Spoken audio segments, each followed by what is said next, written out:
I need a motion to go into public hearing. Make a motion. Oh, okay. I'd make a motion to go into the public hearing. Is there a second? Second. Roll call, please. Mr. Amrhein? Here. Mr. DeLeone? Here. Mr. Ferrara? Here. Mr. Kuhar? Here. Ms. Rosenberg? Jack. Ms. Shaffer? Here. Mr. Sidoti? Here. Mr. Turner? Ms. Wallach? Here. Mr. Turner has to be excused. Move to excuse. Second. All in favor, signify by saying aye. Aye. Opposed, same sign. We're going to do 3 public hearings tonight. Bridget? This first public hearing is being held in accordance with the requirements of Section 1111.05 of the City of Kent Zoning Code in order to provide an opportunity to the public to comment on a proposed text amendment to Chapter 1155 Industrial Zoning District of the City of Kent to add restaurant, event center, retail, and catering as conditionally permitted uses in the industrial zone, and before this matter appears before Kent City Council. This item was presented to Planning Commission on May 7th, and the recommendation will be presented later at committee. Does anybody from the audience have questions?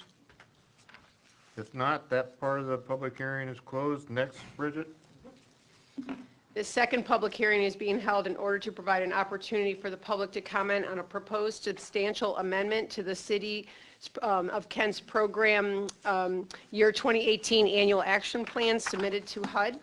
The city is taking $139,000 in neighborhood stabilization program income that's been in an account and applying it to a already funded CDBG project at the Kentway Senior Apartment. These additional funds will allow for the complete renovation of 4 unused units that will be leased to low to moderate income seniors and will allow for the adaptation of 2 other units to ADA accessibility. Any questions from the audience? Seeing none, that part of the number 2 public hearing is closed. Number 3, Priscilla? For Bridget? No, Dave Coffey. No, Dave. Oh, who's number 3? Dave Coffey. Should be, it's the tax budget. I'm not used to you being here this early.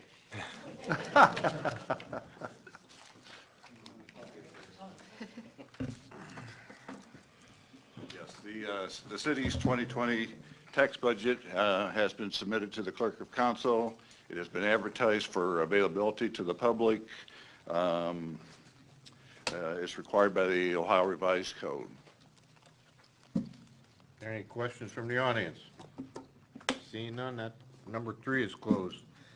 Public hearings are closed at this time. We got about 3 minutes before we can start.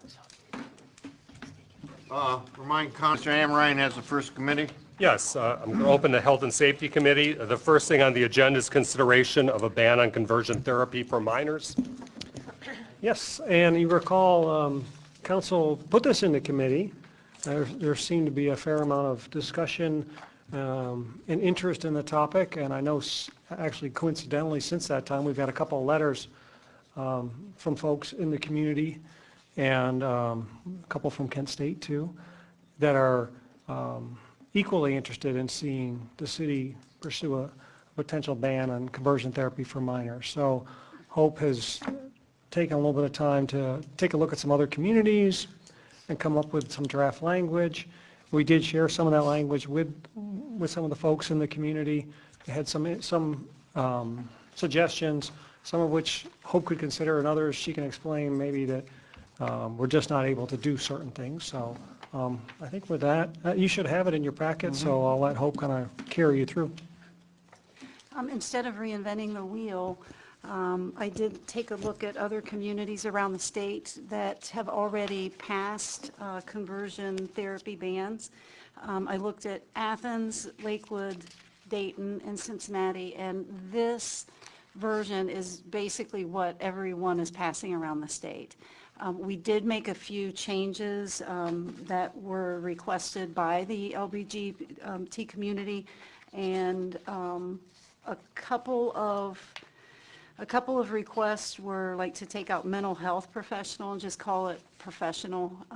But at this point, I don't want to get into people who are members of churches that may want to take their children to their ministers or lay people and have them talk to them. I think that we would be looking at a liability at this point if we extended the professionals to that community. So we decided to just leave it mental health professional. Okay, questions from council? John? So are we banning the practice or the business of a practice? The practice. I mean, if there is a person who is a mental health professional as defined in this code that is in the jurisdiction of the city of Kent, and they accept an appointment with a minor to counsel that minor regarding their sexual orientation, if it was not what they were assigned at birth, then that is banned, and that is going to be, we talked about it, whether it was going to be criminal punishment or civil. We decided to go with the civil penalty. And each time the professional has a session that we know of with that minor, that is a separate offense. And only the healthcare professional is given the civil penalty. It's the parents are not given the civil penalty or anyone else. So if I understand this correctly, so if a parent takes their child to a certified psychiatrist or psychologist, and he does that practice, he's in violation of our ordinance, even though as a medical professional, he feels that that's the right practice. Correct. And then we're allowed to do that. Yes, we are. Okay. He would have to move his practice to a city that doesn't have this ban. And keep in mind, at this point, we are told we have no knowledge of any conversion therapy occurring in Kent. So this is really to make sure, I guess, it doesn't happen potentially in the future. Heidi? Yeah, I guess I'm a little concerned about it not having enough teeth. So the last sentence of paragraph 3 says, or any other persons offering such mental health services. Could that be like somebody who's acting as a counselor or a mental health professional? Like, Yes, but they would have to be licensed. I think it's a catch-all for any person that has a clinical license that is not a social worker or a family therapist or professional clinical counselor. That is added to include everyone else that might not be listed specifically. and you said that if we would include like like religious, like somebody who's a religious counselor, but, you know, they have a license too, that would be excluded. We are excluding religious institutions, and I noticed when I did some research, there is a Catholic diocese, I believe it's in Minnesota, that I think it is, I apologize if I have the locale wrong, that they actually did include like clergy as part of the ban, and how the Catholic Church is getting around it is what they are doing is they are teaching and giving their lay people enough information that the lay people that can then do the conversion therapy and not be in violation because they're not clergy, they're lay people. I really don't want to go down that road. I do not want, religion is protected by the First Amendment, and the cases out there regarding what religions can do and what they can't do. I think this is a good entrance into the ban. I'm not interested in picking a fight with any church in town if they are in fact, if a parent wants to take a child to their minister for that type of counseling. I may not personally agree with it, but I don't want to put us in that liability right now. Tracy? Now, didn't we discuss that many of the people that do the conversion therapy have no licenses at all? They just stick a tag on themselves and they say, I'm a counselor in conversion therapy, but they have no background or anything. Is this going to cover those people also? Do you understand what I'm asking? I honestly don't recall that conversation. I don't know if that was before I got here or if I've forgotten. Because a lot of people do it that they're not, they call themselves professionals, but they're not professionals. They have no kinds of licensing or anything. That's Heidi? That's what I was referring to, that last part of the sentence, or any other persons offering such mental health services. Okay. I see what you're saying. I'm going back to where it requires a license. I guess what I'm hearing you say is maybe after that last sentence, or any other person offering such mental health services regardless of whether they're licensed. That's what you'd like to see? Would that be Okay. Okay. I may also add, but does not include religious organizations, just to make it very clear that we're not. Excluding religious organizations. Yeah, okay. I get it. Thank you. Gwen? I was just going to add, as a follow-up on that, that if somebody is claiming to be licensed, the organization that provides the licenses would have an issue with that. I mean, if you were saying that you were licensed with such an organization or agency, you would have more trouble than just the city of Kent. I mean, you can't present yourself as someone who is licensed to do a certain thing. Right. That would be fraudulent, I think. So. Dave brought up the question. Okay. My question was, is it practiced in Kent? Dave was. Okay. John? Who regulates the mental health or psychological health? And, you know, they've got to be under some regulation, just like a doctor, where they have procedures that are acceptable and not acceptable. And For what? for mental health counseling or whatever you want to call it. Who do they account to? Well, they're accountable to state licensure, but I guess if your question is, for instance, I have a license to practice law. I choose not to practice probate law. I choose to practice municipal law. I think that there are, and I don't know this, but I'm presuming that in the psychiatric and therapy areas that maybe someone is like, you know, they prefer how Freud thinks about mental health as opposed to Carl Jung. I don't know the answer to your question. Here's what I'm getting at. That really wasn't my question. That was getting to my question. And my question is, if something from the higher up, whoever is in control, says this is a accepted practice, okay, are we in a position where we can say, well, we're not accepting the way you practice medicine or you practice psychiatry? I see what you're saying. In other words, if there is no state, the licensure board, there is no ban on conversion therapy, then how, you're asking why we are allowed to place that ban? Yeah, I'm not saying that I approve of the thing, but I'm saying if it's an accepted practice, can we rebut that with a local law?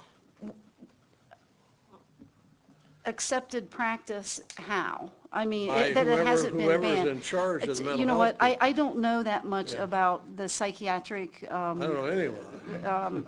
I know that what I can and can't do as a lawyer, that I can be disbarred if I do something wrong. I have seen no case law in this state or in the Sixth Circuit that has disallowed cities from doing this. So it's an unknown It is unknown. fact. Yes. Okay, and until somebody challenges it, okay. And if it was challenged and we are not allowed to do it, then that case would make, if this law is passed, would make it void. Tracy? Didn't the American whatever of psychiatry come out against conversion therapy? I mean, a whole I list do of not know. things I do did. not know. Yeah, they have. So they don't support it at all. Okay. So I don't think you're going to have any problems there, John, because they don't support it anyway. Roger? Yeah, Hope, help me out with this, because I'm struggling with something. So I'm going to give you a real-world situation. A young man comes to his high school principal and says, I'm struggling with my gender identity, okay? When does the high school principal's conversation with that young man move towards treatment?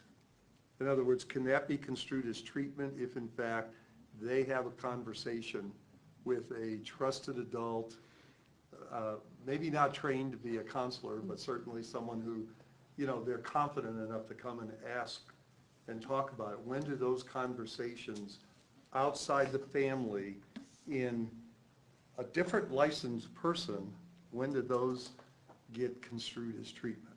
I'm not sure that educators treat people. You educate people. I would agree. And I see what you're saying. It's a slippery slope. I Yes, think it that is. I believe that educators have the duty to listen to what a child has to say about that. I don't know that educators are covered under what a mental health professional is. Tracy? Well, would you be trying to change their mind? You would just be having a discussion, right? I mean, you wouldn't be trying to force them to stick to a certain gender. That's directly what I'm saying, Tracy. How do we determine the difference between treatment and a conversation? And that's the only question I'm asking, is that how would this impact, would this create a chilling effect?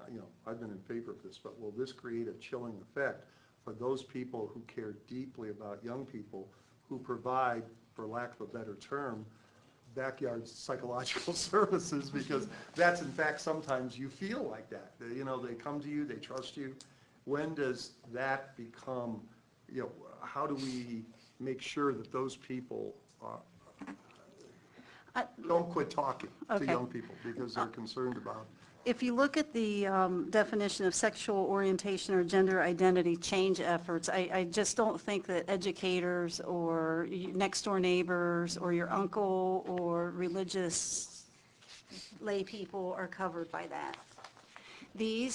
I believe that this is for when a parent takes a child, makes an appointment with a mental health professional or other clinical person, takes them in to pay that person to talk to their child and try to get their child to change their mind about their thoughts of whether they're trans or queer or whatever they are. I do not believe it's a backyard neighbor, however misguided the neighbor might be. That's not what this is looking for. Further from council? Yes. Oh, I'm sorry, Garrett? Thanks. So, Hope, what's the, if we're, are we just as concerned about the non-practicing professionals, if they were to exist, and how do you create a ban that would stop that? Like Alcoholics Anonymous, it's a group format to discuss those things. If somebody puts this under the umbrella of, hey, it's just a group of people, and we're going to talk it through, but it's really conversion therapy, does this have no bearing because they're not medical professionals or some type of?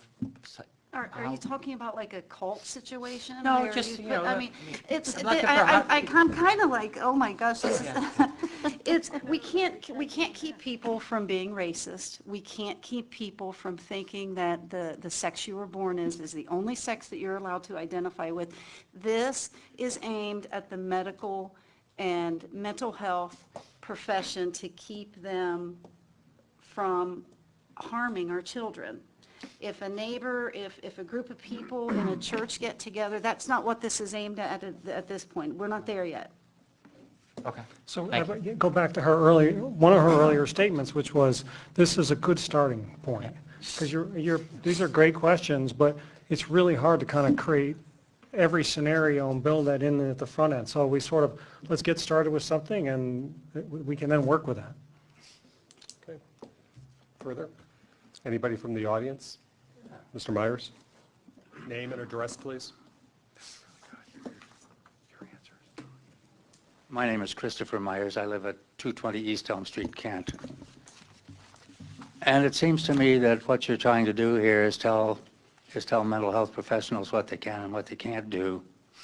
And it seems to me that somebody here might want to talk to the American Psychiatric Association before you even jump into this, because I'm not sure that you're qualified to even jump into it without getting the opinions of the Psychiatric Association. Where's the professional expertise here? I don't think it's here. So why don't you get it before you jump in and say what mental health professionals can and cannot do? Thank you. I mean, I'm not going to take a position on this, but I think that you shouldn't either until you find out. Thank you. Further from the audience? MJ, name and address, please. Always too short for this. Sorry. Been there before. My name's MJ Eckhouse. My address is 1433 Cedar Street, Kent. I really appreciate all the thoughtful questions from City Council tonight. I appreciate you taking the time to address this issue. I think it speaks to the level of involvement and care that we have in our community, and that's reflected by this conversation that we've had tonight. And that makes me really hopeful for the future of Kent and the future of the state of Ohio, and I really appreciate it. To address an issue that has come up a couple of times, the American psychiatric, American psychological, American medical, and so on and so forth, as detailed in the letters that we sent to council. Virtually all professional social work or psychological mental health associations condemn the practice of conversion therapy clearly, unequivocally, no exceptions. So just to clear that up. So thank you. Anyone else from the audience? Come up, name and address, please.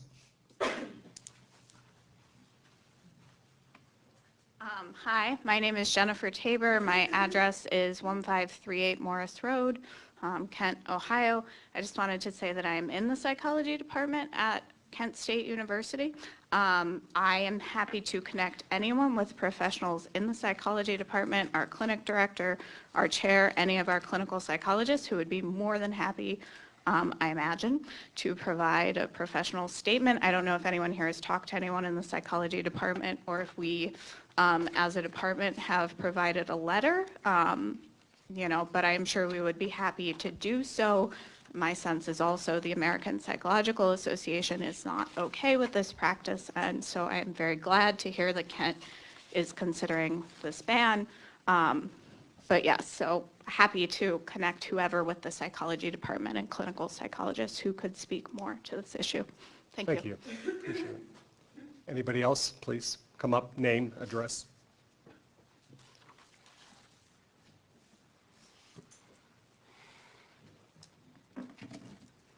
My name is Kim Homsher, 411 East School Street in Kent. I'm happy to see this addressed, and I think the questions were very good. I would like to add that the conversion therapies have been rejected by the American Psychiatric Association, the American Psychological Association, the American Academy of Pediatrics, the American Counseling Association, and the American Medical Association. So it is something that is not supported by the accrediting bodies. I'd also like to add that in speaking of protecting minors and protecting our children, it's not just the children that go to and receive this counseling. It's also the children and the minors that are considering coming out, whatever that means for them, and not knowing whether their parents may take them to that. And so it prevents them from coming out when maybe they are ready and maybe that they should. And I'm also the president of PFLAG Akron. So we hear these stories and we know that kids are scared. And if they don't know that they have their parents' support. And we know that family support significantly reduces self-harm and suicide attempts. So that's another perspective to take. Thank you. What's that acronym you mentioned? PFLAG is a national organization from the Akron chapter. What's it stand for? It does not stand, it used to stand for something, it doesn't anymore, but we're the family advocacy education support group for LGBTQ individuals and their families. Thank you. Further from the audience? Back to council. Move to, Move to approve. second. And seconded by Tracy? Oh, by Gwen? Okay. I'm going to finish my, I want to Okay, finish. go ahead. Yeah, I Heidi. would like to move to enact a ban on conversion therapy for minors in the city of Kent, but with the additional language that we had mentioned. And that's seconded by you, Gwen? Yes. Yes, okay. Comments? Heidi? Yeah, I do want to say that, you know, to my knowledge, people can pose as mental health professionals. They can call themselves counselors. And I think that this language would help in that case. But, you know, local governments often lead social change. And, you know, while we haven't seen any examples of this happening in Kent, it is important to join with other local governments in Ohio that have done this action to speak to the state of Ohio and ultimately the nation about this practice, shining a light on it, and then, you know, perhaps our legal system at higher levels will follow. So this is important. Gwen? Yeah, I just want to say that I'd just like to circle back around and just remind council members that we're talking about minors here. This is a vulnerable population. It has been debunked and actively discouraged by the major psychological counseling professional organizations, as some of our guests spoke to. I consider it abusive. I certainly wouldn't wish that upon anyone, and I think it operates in a fringe. So I think that this is a positive step towards continuing our support of the LGBTQ community in Kent. So I'm happy to second the motion, and I'm perfectly comfortable voting for it. I think this is a good step. Okay. Roger? Yeah, I'd like to, first of all, I want to thank MJ for his comments about the fact that we're having open conversation about these issues. I think for far too long, conversation doesn't occur. We get people sending us legislation all the time saying, let's just rubber stamp it and move on. And I think that, I don't think that's what people in this community want. I think people want honest conversation. I think they want to challenge. They want people who are supportive of these issues to also ask those challenging questions, because it's in asking those challenging questions we begin to develop understanding. And as Gwen said, the most important thing is we're trying to protect young people. I think the only way that can happen is when adults actually engage in real difficult conversations. And there are difficult conversations. I don't believe this conversation would have taken place 20 years ago in the city of Kent or anywhere else in the world. So I think that speaks volumes, and I think that we need to continue those conversations. I'm not comfortable with everything in this, but I think it's a good first step, and I think we should move forward in it. Because I think someone's going to ask this question, and I think this will be another time. But the question is how do we balance the rights of parents with, because we have held for a very long time that parents have a right to work with their young people until they're 18. Sometimes we have to make a value judgment here, and I think the value judgment is that this is a good thing and a good first step. John? I'm going to support this motion hesitantly, and the hesitation comes on what Roger touched on is, you know, parents' right to raise their children the way they want to raise them until it gets to a point where it's abusive. So I'm thinking in the back of my head where we had to a point now where if you spank your child and he's mad at you because of it, he calls the police and you go through that where people have stretched it. I don't think this is going to go that route because it's different. but we still are touching on telling people how to raise their children or what they're allowed to do and not allowed to do with their child. And, that troubles me a little bit, but, if this practice basically boils down to brainwashing and abuse of mental stress, that's probably the side of me that says, I'm going to support it. Okay, thanks, John. Okay, anyone else? All those in favor of the motion? Aye. Opposed? Okay, passes. Nice job. Second item on the Health and Safety Committee is proposed renewal of the school resource officer agreement with the Kent City Schools. Yep, it's, we're already in July, so it won't be long before August is here and school's back in session. And so Chief Lee was on the ball this year and called me and said, hey, we need to get this done. So really all we changed were the dates in the agreement with the school. For those that recall, this is a program where they pay for the full-time officer to be primarily at Roosevelt and Stanton, but it can be other places too. And as well as she has officers stop by different elementary schools and so forth on their patrols. But for the most part, this is the point person for the school system and school safety. So we're recommending your approval. Chief's here if you have any questions. Questions from council? Anybody from the audience? Back to council. Move to approve. Second. Okay, We need the emergency on that? is there, yes. With the emergency, of course. Okay, with the emergency, Roger. Okay. He's got his hand up. Who does? Mike. Oh, Mike, I'm sorry. Well, as I was coming out of the house, and I told my wife we were going to talk about this tonight, and she goes, that's the best thing the city and the schools ever did, is put a police officer in that school. He's very well respected. He's like one of the teachers. He's like, he knows all the kids. He's a great guy, so. That's great. Good. Gwen? I brought it up before about school safety, particularly gun violence in schools. I think that the safety of our students is a whole citywide concern. So it's not just city, it's not just school district. I'm happy to vote to approve this. John? Yeah, I don't have any knowledge of what's going on with the officer in the school, but I was glad to hear Mike say that, he knows all the kids and he's friends with them.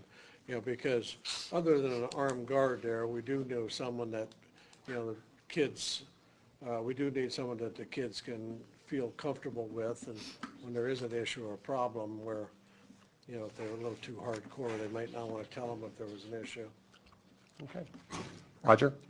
Yeah, and I'm going to point out that we've just spent 30 minutes here talking about our most precious resource, and that's our young people. And we're going to be hopefully passing two different measures here that speak to our commitment to young people. And I think that says a lot about our community. Okay. So we have a motion. All those in favor? Aye. Opposed? Passes. That's all for health and safety. Land use, Mr. Ferrara? I'll call to order the Land Use Committee. We've got a proposed text amendment to the zoning code. Miss Zoning Code herself, 2019, Bridget. Thank you. Girl's dream. Have to get her a T-shirt. I'm going to get her a sash. That's the zoning code. Keep it for you. Yeah, tiara, yeah. I digress, I'm sorry, please, go ahead. I am before you as part of the compliance with our amendment process that's built into the zoning code.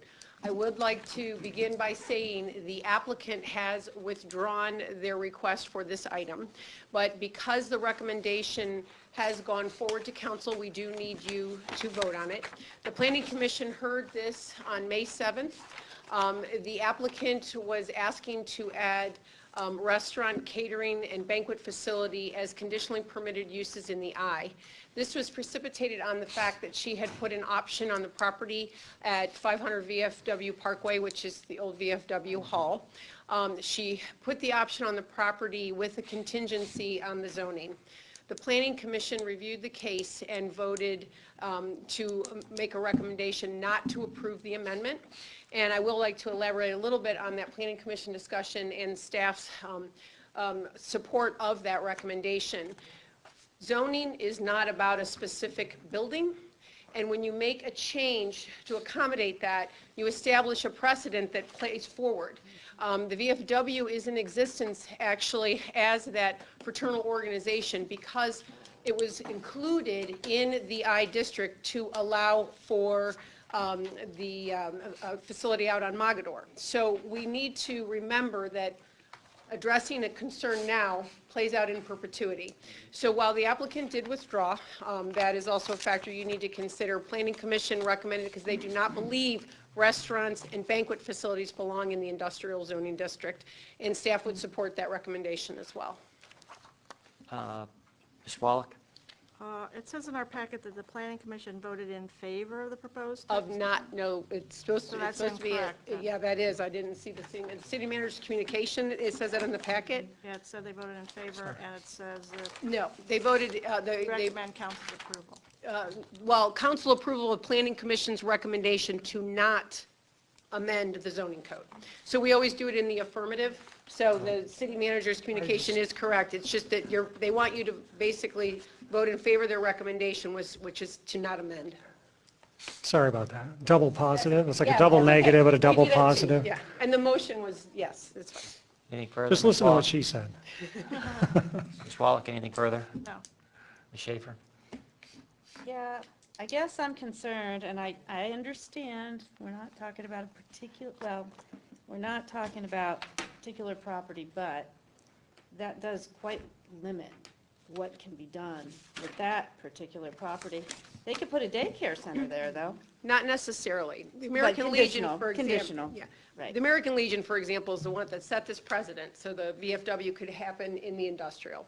The, American Legion had proposed that it was going to be a banquet facility. They are not leasing it up as often as they'd like, and they've expanded into other events that we've had to deal with our building code.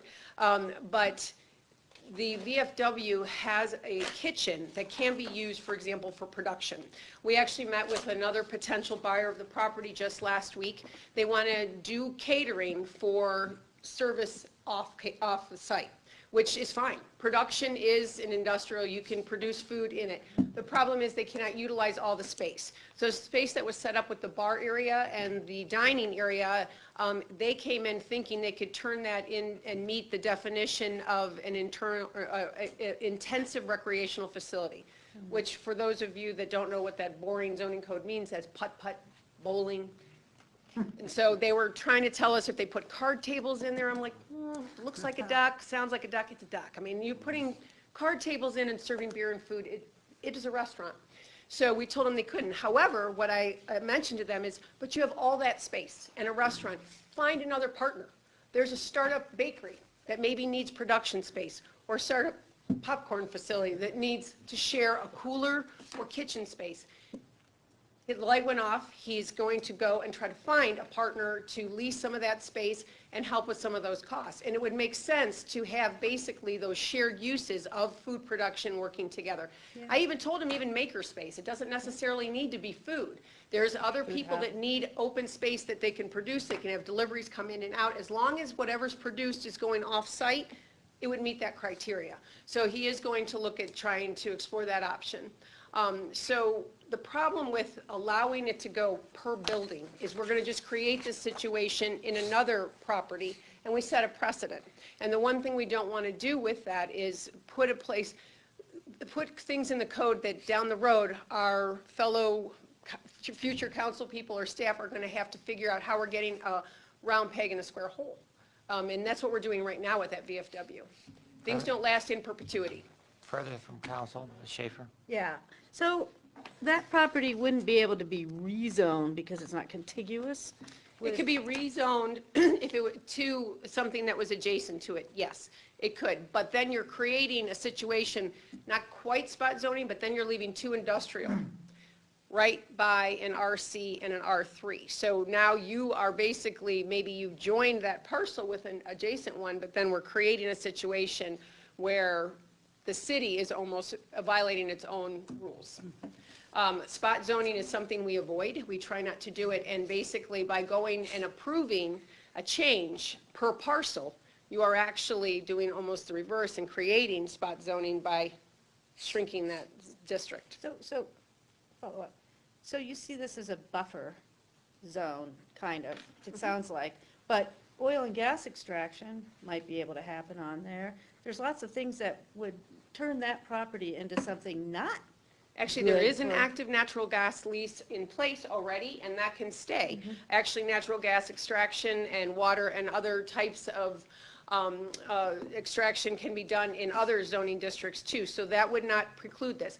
In order for what would be the most logical rezoning in that area, those 3 parcels that are industrial, all of them, all those owners say, you know what, we want to go and change this to, and shift it to an adjacency, rather than leaving 1 or 2.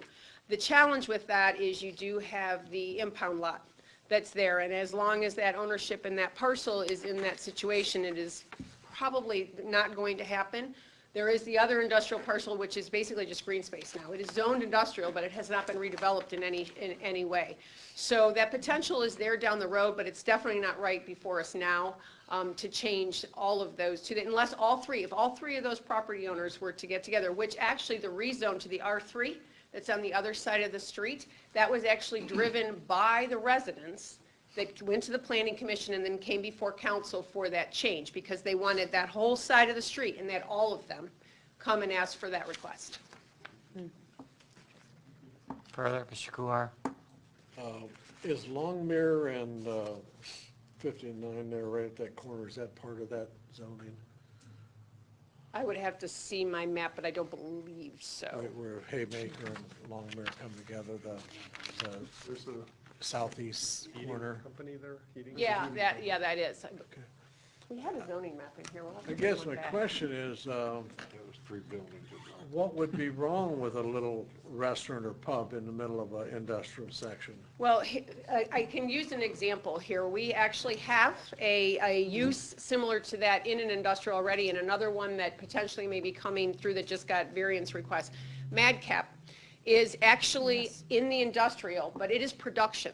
Their primary driver of their financial business model is brewing of beer. The tap room could go away, and they are still brewing beer, and they are selling it off-site. So that kind of a use can be done in there.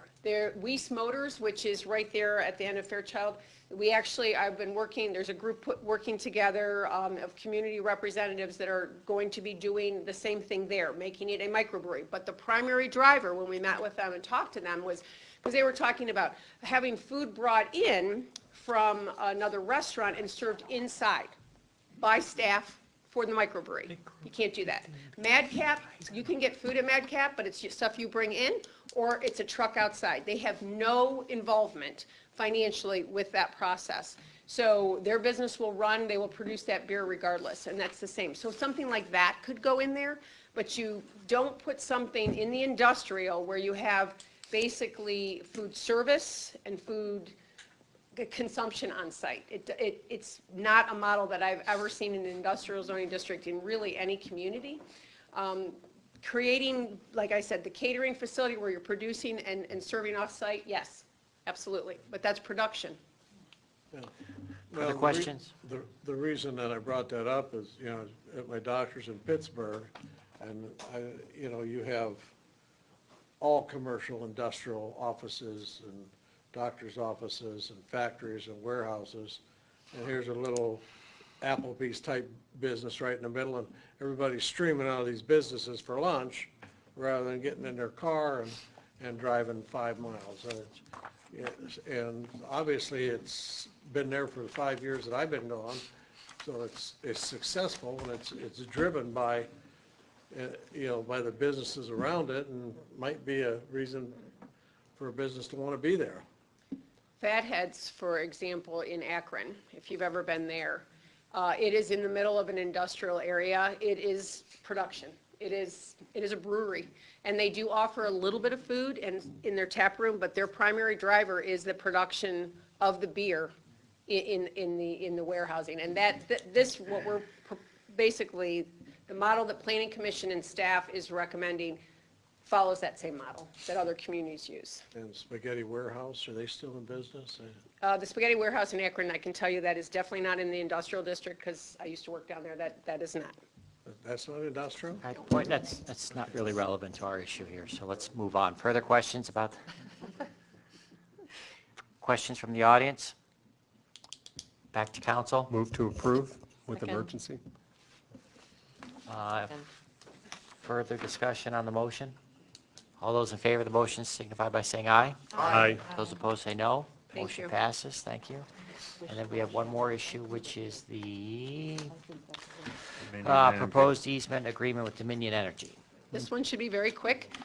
Basically, Bob and Ryan Seen, the owners of 315 Gogler, the old Ellen Gross building, their water production facility is basically getting ready to open. Equipment was delivered just a couple of weeks ago, but they need a larger gas service to run the equipment.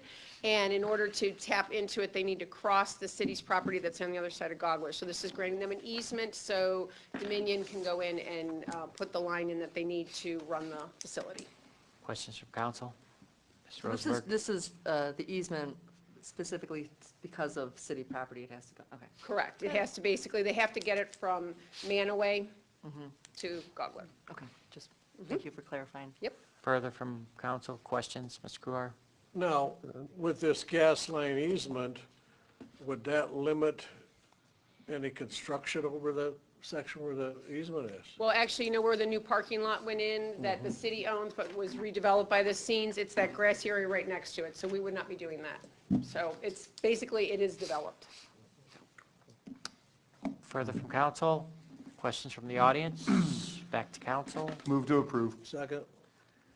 Discussion on the motion? All those in favor signify by Oh, saying aye. emergency, with the emergency. Yeah, with the emergency. All those in favor signify by saying aye. Aye. Opposed, say no. Motion passes. Thank you. That'll adjourn the Land Use Mr. Committee. Sidoti, streets and sidewalks. Okay, the first one we have is a proposed update to the city, small cell wireless regulation that we postponed, correct? So we're bringing it back. Yes, as you recall, last August, you passed the city's new small cell facilities ordinance, and that was based on Ohio code. And we had Bill Hanna from Walter Haverfield help us through that process. Just as the process was winding down and you passed it, the federal government got involved, and the FCC has passed some of its own regulations that supersede Ohio law. So I talked to Bill and I said, Bill, take a look at FCC regulations, take a look at the small cell ordinance, and tell us what we need to amend and change so that we are in compliance with FCC. You will notice that I gave you the marked up ordinance. The underlined blue is new. Of course, the red strike through is what we are taking out. It's not a lot, but it gets us in compliance. And if you have any questions, Bill Hanna is here to answer those for you. Thank you, Bill. Any questions from council? Yes, Heidi. I would just like to understand this a little bit better. I mean, a facility, it sounds like something big, you know? And where will these facilities be located? I sort of remember our conversation last time, and looking at this doesn't really give me a really good visual of what these actually are. They may look like. Yeah, you know, we don't want to be surprised. There's a picture right here, Heidi. Excuse me, could you state your name for the record and who you're working for so we have it official? Yes, Bill Hanna. I'm an attorney with the law firm of Walter Haverfield in Cleveland. Thank you. And certainly, and I feel like this is chapter 2 or installment 2 of this process with Ohio and the federal regulators as they try to make it, as they try to facilitate the installation of small cell wireless facilities to achieve 5G wireless connectivity standards. Very fast, lots of data. Everybody wants to be able to stream HD movies on their cell phones while they're sitting in meetings or elsewhere. And to do that requires a lot of data capacity.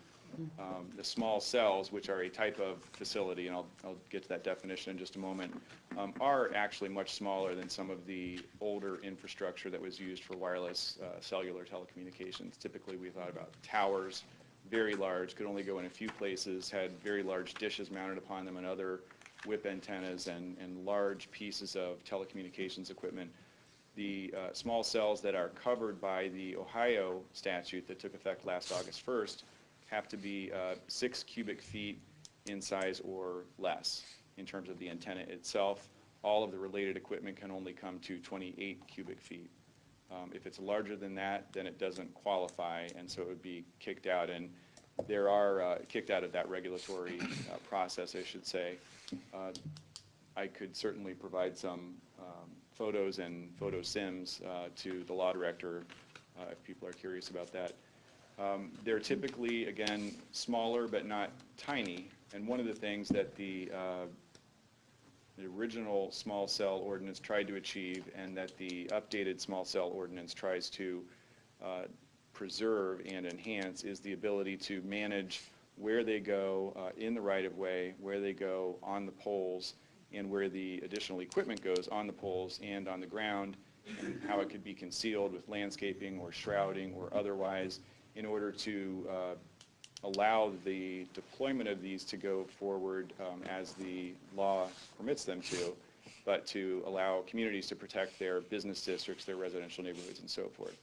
So, for instance, one of the requirements in the original ordinance was to ensure that any new wireless support structure or pole needed to accommodate at least, or to be able to accommodate at least 2 sets of equipment, so that each time a new antenna was needed, particularly if it were by the same operator, you wouldn't be in a situation where they'd be proposing to put in a brand new pole. Managing pole proliferation in the coming years is going to be important. Does that get to the question about facilities? Yes, so you're talking about these are going to be on the poles. They're not going to be like a box on the ground. There may be boxes on the ground. Right here's the picture one. Ah, okay. If you go to see, look at your packet. Mr. DeLeone.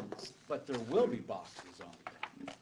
Just like the U-verse thing, and the U-verse came through a couple years ago. Right. About 5 years ago, and it put those big, like every other corner. Like the refrigerator boxes. Yes. But these are only going to be able to be 28 square feet on the ground. Right. Cubic feet. Or on the pole. They can also be mounted on the pole, and that's the maximum size. So you're talking something maybe a little bigger than this table, maybe 4 feet high. Well, that'd be like 28 square feet. Well, cubic feet. Cubic feet. So you've got Cubic it- feet. Extremely large. So 4 by 7. Right. Could be 4 by 7. Yeah.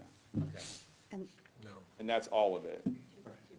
Mr. Kuhar, you were next. Well, I think Mike pretty much set the picture tone. I think what we're looking at is something just a little bit bigger than a large side-by-side refrigerator. Two of these single. Two of these tiles. Correct? Ms. Shaffer, you had your hand. Yeah, I did. For clarification. So we're going to be determining where to put these based on this law. Nope. No? It's their choice, if I remember. Their choice, but so I could wake up tomorrow and have a 6-by-6 box sitting on my curb lawn that I have to mow around. City right away, yep. Typically, they're not that large, but yeah, within those size limitations, it could appear. And I wasn't ignoring your question. I got distracted by the ceiling tiles. That's my fault. That's okay. Shiny Because, object, shiny object. because again, these take lots of different shapes and configurations, and that's a maximum. It's typically not one large box. It's a number of smaller boxes that are mounted in, and your regulations would require that they be mounted in the most inconspicuous way possible. If they're on the ground, they should be landscaped. If they're on the pole, you can dictate the height at which they need to be mounted so that you don't have obstruction of pedestrian or other traffic, obviously. And so typically, you wouldn't be looking at one large box in the front yard that you would need to mow around. Okay, thank you. Sure. And as I think the mayor said, the Ohio law, HB 478, that took effect last August 1st, and the FCC small cell order both provide rights to the telecommunications providers to install these in a manner that's compliant with local regulations. So there's some tension, and as the law director indicated, there is some preemption by the federal law of the state and local regulations to the extent, only to the extent that they're inconsistent. And so that was one of the challenges in going through the ordinance, was to try to figure out how to, in the most succinct way possible, resolve those inconsistencies, provide for some changes that might be required if there really was an irreconcilable conflict, and to allow the vast majority of the ordinance that you adopted last year to continue to function. And by virtue of the contents of the FCC small cell order, many pieces of it, I would say the vast majority of it, survives and is capable of being enforced by the city. Thank you. Yes, John. Basically, our approval tonight is just a formality, is it not? I mean, we really don't have a choice in this matter. We're just an informative session, I believe, is it? Yeah, okay. Although there are certain requirements under the Ohio law, or certain authority that is reserved to municipalities that the city needs to put into its code in order to exercise. You've done that, Yeah. but it is more than just saying, we're going to roll over. You have, through these ordinances, exercised as much authority in the most flexible way that we could find. So we'll work together as a team so it doesn't offend too many people. Mr. DeLeone. How many of these things do you think will be in the city? In Kent? Yeah, just curious. I'm just, that's just maybe. I don't know. I mean, the numbers of small cells that there have been discussion of being installed nationwide is astonishing. Yeah. So again, the speed is incredibly fast. The data capacity is incredibly high. The downside of and it comes out of this smaller box. Mm-hmm. They talk about it as a coffee can. It's Yeah. typically bigger than a coffee Mm-hmm. can, but to have the FCC protections, it's got to be less than 3 cubic feet. Yeah. So they're relatively small. Yeah. The downside is they only reach 300 to 500, maybe slightly more feet away from that location. So there could be one every 5 poles or every 3 poles. That's right. I mean, it's a moving target to some extent, and you're already seeing, I think, some incremental improvements in the industry, and hopefully they'll become smaller and reach farther and be more easily hidden. Yeah. Right. We've actually had a few permits come through. Jen, the development engineer, handles those. And they actually started back even when we had the state version of the code, and they have been mostly co-located on poles, and the number hasn't been extensive. Mobility and Verizon are the two that we've dealt with so far. Anyone else from council? Any other questions? Anyone from the audience wish to speak to this issue? Back to Authorize council. with emergency. Second. Any comments? All those in favor signify by saying aye. Aye. Those opposed, same sign. Okay. Consideration of a street closure for the Opioid Awareness Music Festival on August 11th. Yeah, Harrison is our point of contact on this, and a group reached out to him and has requested permission to basically copy the format we use for a bunch of the festivals on North Water Street, so it would be closing off a portion of North Water there at Main Street, and obviously this is done in part to address the growing concerns with opioids and the impacts in our community and communities all over. So with that, that's about the extent of what I know, so I'll turn it over to these guys who know more. I have Tom Letizia here. He's one of the organizers with FNCS that's organizing this event. So if you like, I can turn it over to him and he can tell you more about the event. Thank you for considering our application.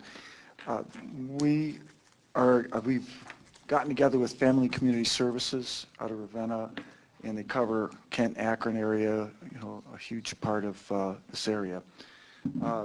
I think we all know what's going on with the opioid crisis. What we've gotten together, I'm a musician, I'm also a Kent grad, 1973, business school here.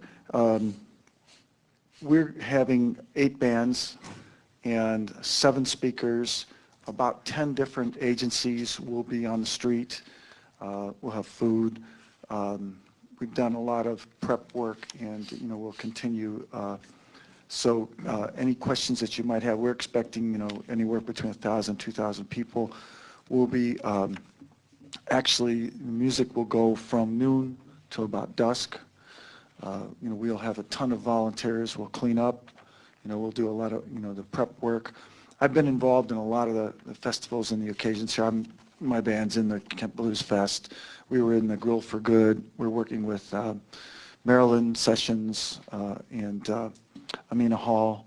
So we want to do this right. Any questions you have, I'd love to answer them if I can. Gwen?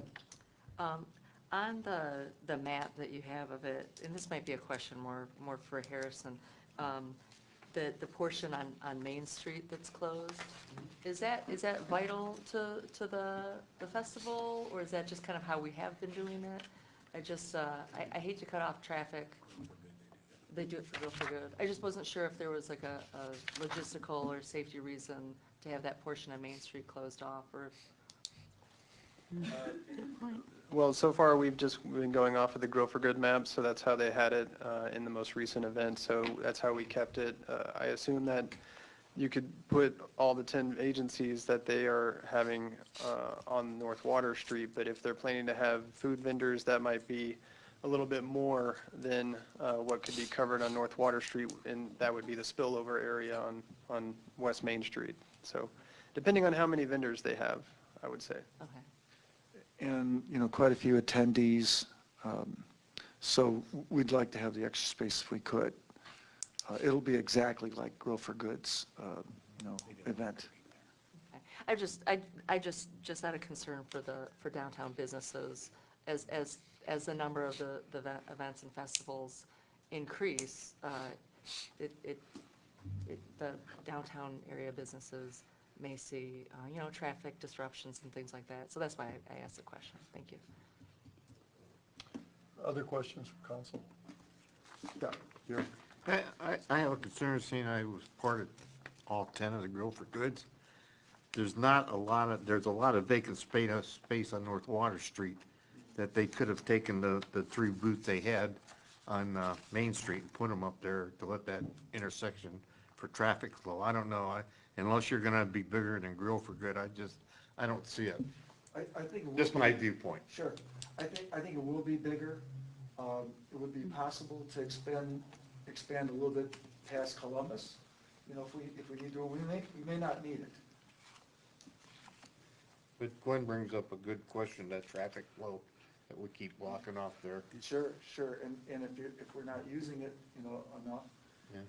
It would make more sense to me to expand down a little bit further north on Water Street. That'll keep it contiguous and keep everybody out of that intersection.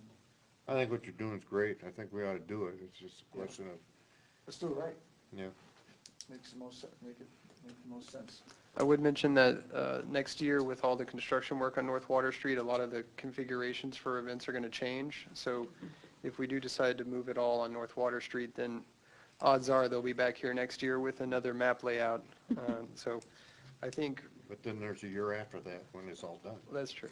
Yeah, I know. Yeah, Franklin, yes. Other questions from council? I got one. Yes. What are the 10 agencies? Are they all Ken? In Portage County? They're not all. Stella Maris is involved. But Stella Maris is national. There's also True Freedom Ministries, and they take felons and help them get out of addiction statewide. Then there's a whole list of them. I can produce that. That's mostly under, Amina Hall was supposed to be here, but I think she's on vacation this time. So, but they're all, top level. It's Root House. There's quite a few of the best agencies in recovery, support agencies. I'd like to see it. Yeah. Mr. Ferrara? The proceeds are split evenly amongst, or where do the proceeds go? That's my understanding. That's my What? understanding. That it would be equal among the agencies. Okay. So, yes. I did one of these at Beachland Ballroom 2 years ago, and, I made sure everything was split down even, and we produced numbers for everybody to look at. Thank you. Anyone else on council? Anyone from the community wish to speak to this in the audience? Seeing none, back to I council. have further comment Oh, on, yes, sir. before we make a motion is, there's been some concern, and I've met with one constituent, or downtown business and constituent in particular. The concern is, as Gwen has alluded to, is the traffic downtown and the disruption of traffic for the town, for the businesses downtown, and also further to that was the notification of the disruptions to the businesses. And while I think we do a pretty good job, and there's certainly, in my opinion, you have to make an effort to make yourself aware of what's going on. I can't see how we can say, well, we'll close this area off, but then if we don't have a good turnout, then we won't close it off. I mean, that doesn't help the downtown. That doesn't help anybody, right? Because it's going to be a 11th hour decision to do that. So while in favor of all the festivals we have downtown, I think they do add a benefit. I would suggest that as a first year event, that maybe that we don't need to close off Main Street. And if we do, that's fine, but we have to make extra effort to notify the downtown businesses of what streets will be closed, when they'll be closed, and also what the detour options are, so they can provide those to their employees and clients. So that's my concern. Yes, John. Well, given the fact that this is on a Sunday, I think your traffic patterns on Sunday on North Water Street are probably half as much as they were that festival that had traffic backed up for 2 miles a couple of weeks ago. It's a nice day, not necessarily. Well, a lot of traffic in Kent. Yeah.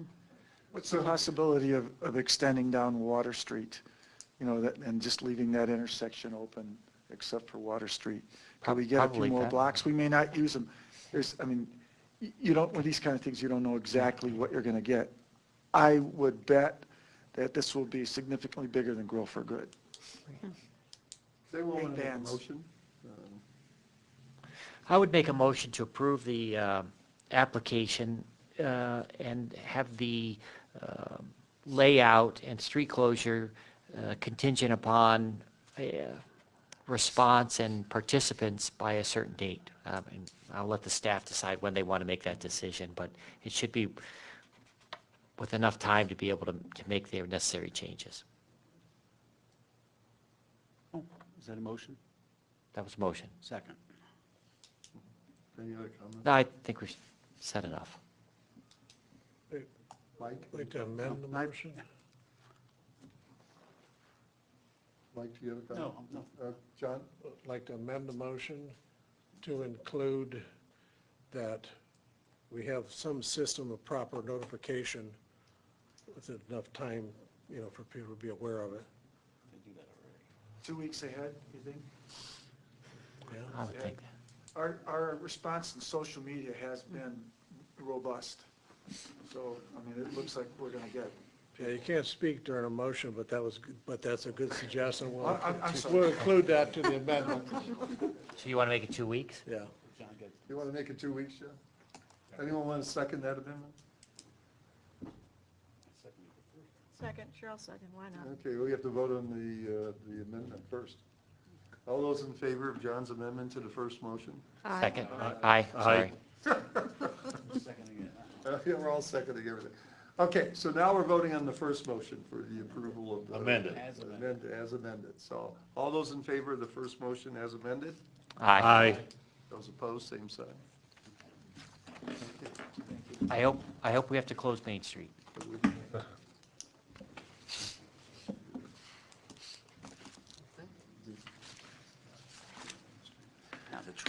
Okay, Finance, proposed license DeLeone. agreement for Troy Garret Grill. I've been taking a beat on Troy that. Grill. Oh, I forgot, I didn't see Troy. Yeah, Troy Grill. Troy Grill. Troy Grill.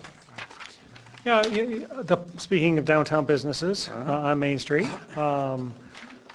I'm sure many of you have noticed that in this time of year at least, outdoor seating is considered a premium, it's at a premium, and businesses do really well with it, and we've been able to kind of accommodate pretty much on a case-by-case basis, try to work with folks to give them that opportunity, and so far it's worked well. I think it's kind of a valued part of our downtown to be able to be seated outdoors on the sidewalk at times, and so that's what Jim's here. The Troy Grill folks have asked for that consideration from the city, and Jim's the one that handles that, so. Thanks, Dave. This actually started with Tom Wilkie discussing with the owner, who's here from Troy Grill tonight, to help find a way to have outdoor seating in a patio.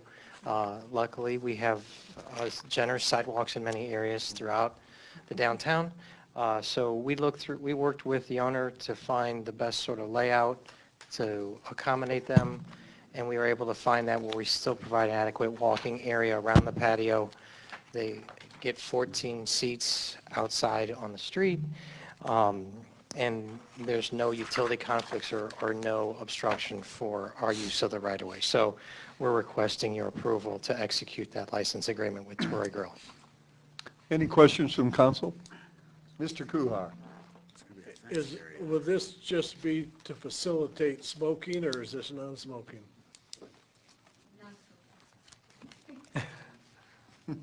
Thank you. You're Other welcome. questions? Yes, Mr. Mayor. I kind of like it. I like coming downtown. I like seeing people eating on the sidewalk. And if my math's right, the total is sidewalk from the building to the curb is 150 feet, and you're only going to take 6.5 feet to put the seating? No, 150 feet? 150 feet. Wait. That's a big Oh, I'm sorry. sidewalk. 10. Got my decimal in the You have a brain. calculator on your phone. Oh, am I supposed to use that? Here, All right. Jerry, why don't you? Have a bank But one out anyhow, there. I like it. I don't like the one on Franklin Avenue where you have to walk through it. Not Troy Grill, but Taco Tunnels or something. I see a different situation here. I think this is a good thing. Thank you. Other comments from, or questions from city council? Seeing none, any questions from the audience? Back to city council. Move to approve Second? with emergency, Jim? Yes, With please. emergency. Further comments, council? All those, I just saw a hand too, Heidi. You- Yeah, well, now when it's appropriate to comment, I'm going to say that this is a good thing. I think this will enhance 15 feet. access to the Troy Grill, and it just is amazing to drive through or walk through the city of Kent and see all the people. So it brings more people onto the street, and, instead of it looking like a ghost town, it, looks vibrant, so, yeah, the more the merrier. Gwen? I think it's a lovely idea. I think outdoor eating is something that people really enjoy. It's something that makes a place pleasant to visit. And thank you very much for investing in your business and helping to grow your business because the city benefits from it. So thank you very much. It's a nice idea. I'm looking forward to sitting out there. Yes, Tracy. Yeah, I think it's a great idea too, and I think it'll bring more attention to the Troy Grill because it's a great restaurant, but not many people know it's there. So you have a loyal following, but now it's going to expand your following, so that's great. No further comments? Seeing no further comments, all those in favor signify by saying aye. Aye. Those opposed, same sign. Thank you. Okay, Mr. Mayor. Mike? No. Finance Committee. Mr. Coffey. Yeah, this is the time for the county budget. So it's the estimate of resources and expenditures that Dave has worked with the departments. And again, for those that have been around the table long enough, you get your real budget, later in the year, and that's the line-by-line kind of stuff.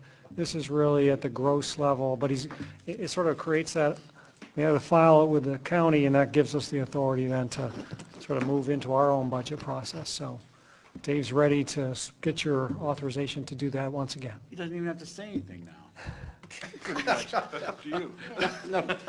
You can say so much with saying so little. It's fabulous.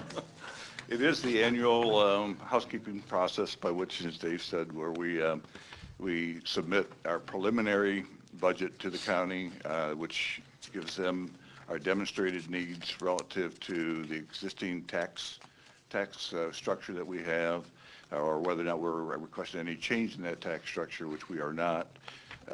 From there, they certify, and we move on down the process. So that's fundamentally what it is.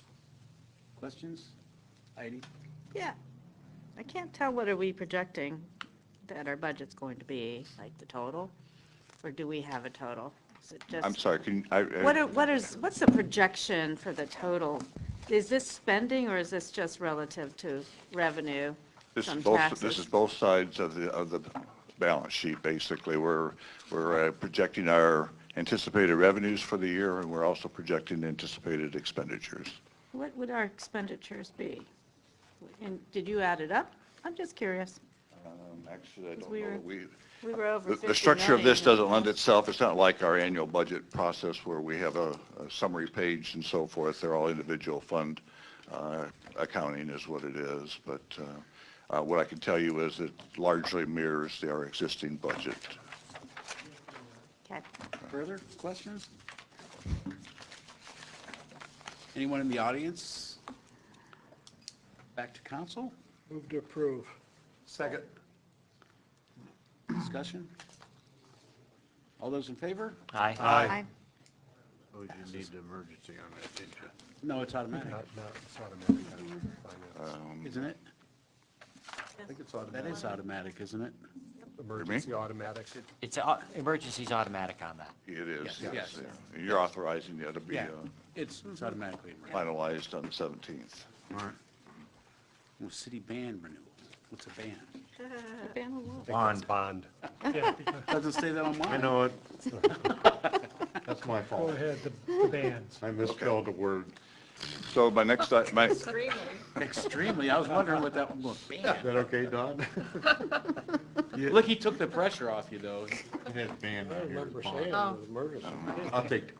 It's my fault. I didn't see yeah, it. they are bands.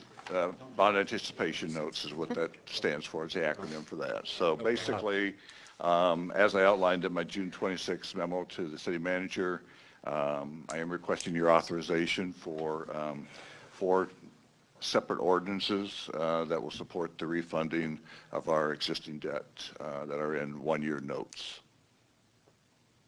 Questions from council?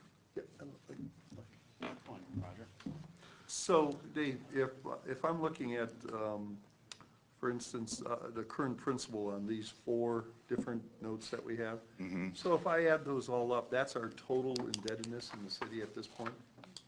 Our total short-term indebtedness. Yeah, short-term indebtedness as opposed to our bonds and our longer-term loans. Okay, but Right. this is that, where we borrowed the money, short-term, we're paying it back. Yeah, this is essentially the segment of our debt that is most vulnerable to changing interest rates, if you will.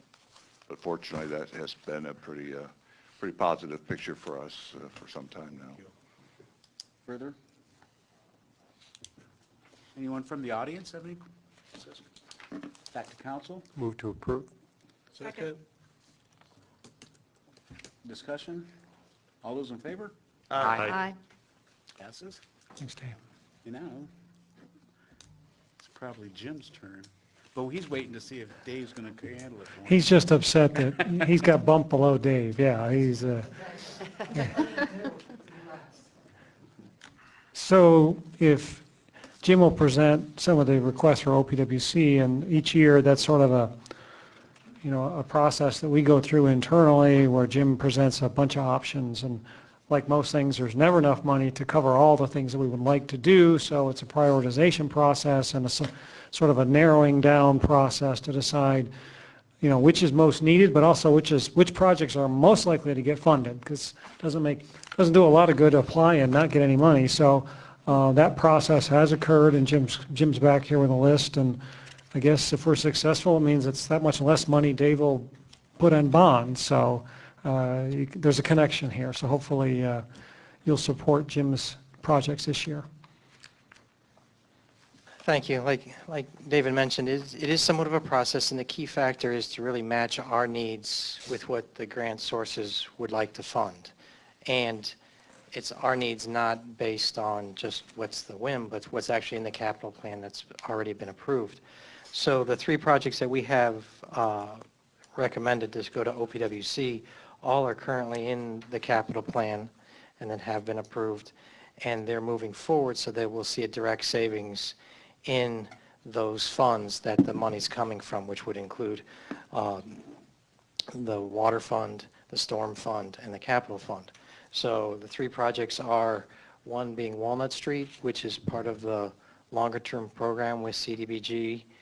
Examples of ones that are done are Pine and Cedar that just got finished last year. And then Harris Street is part of our annual street and sidewalk program. And it's just an older street with pavement that's beyond resurfacing and needs to be fixed, so it's going to be more expensive, and those more expensive streets we'd like to go after OPWC like we did with Rockwell, Woodard, and Whittier in the past. And then lastly is funding for a water tower to be painted that's on Summit Street. Those are coming up, and those are big expenses, as you can see with this, $500,000 to paint 1 tank. So any assistance we can get to move those forward financially allows us to charge less for our rates and to our residents. So, Questions? Anybody from the audience? Back to council. Move to approve. Second. Discussion? All those in favor? Aye. Thank you very much again. Thanks, Jim. I'd seen that thing for 250. Okay, that's it for tonight. Council, remember to get with Mr. Harrison down there when you're going to work at the downtown festival booth.